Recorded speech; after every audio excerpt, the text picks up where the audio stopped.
नमस्कार. अरुणाताईंची अनय ही कविता. एका स्त्रीच्या आयुष्यात पुरुष कसा असावा याचं जिवंत उदाहरण मला ही कविता वाटते.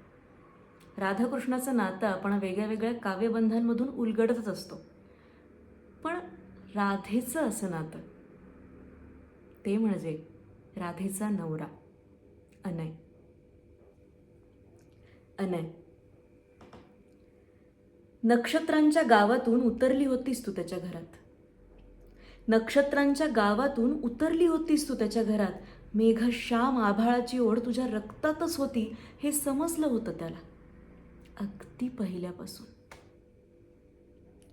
तुझ्या बाईपणाची जात विजेची, शेजेला घेता न येणारी ओळखून होता तो आतून आतून खोल मनातून.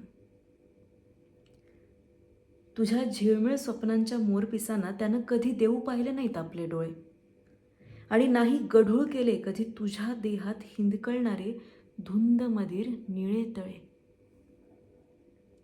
त्याच्या मृण्मय आयुष्यात उमटली होती अमराचा आळता लावलेली तुझी पावले. घरात तुझ्या असण्याचा अविनाशी गंध होता. काठोकाठ भरून होता तो नुसत्या तुझ्या आसपास वावरण्याने तुझ्याशी खोलवर कृतज्ञ होता.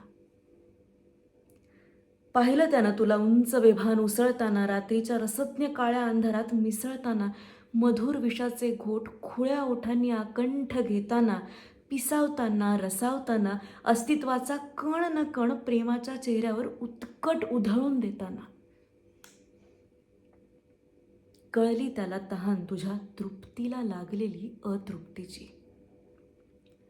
दुःखाचं नख लागलेल्या काळजाची तडफड कळली शर्थीची.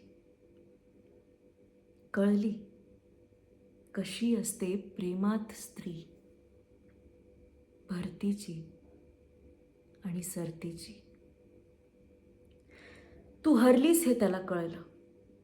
तू हरलीस हे त्याला कळलं, पण निरर्थाच्या वाटेवर हरवली नाहीस.